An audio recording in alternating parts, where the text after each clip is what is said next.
Apa yang hebat air kosong ni waktu kita diet? Hai, saya Q. Seorang yang pernah berbadan besar 107 kg dan kini berat saya 63. Jom!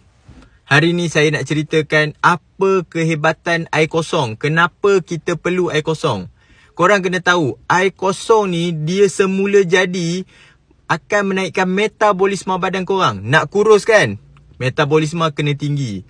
So, apa lagi kelebihan untuk air kosong ni? Air kosong ni jugalah akan menghilangkan korang punya lapar, juga korang punya dehidrasi. So, air kosong ni jugalah kalau korang nak tahu, dia adalah detox yang semula jadi. Apa yang dimaksudkan detox semula jadi? Maksudnya kalau korang minum, perhadaman korang confirm akan okey. Mesti akan selalu pergi ke toilet.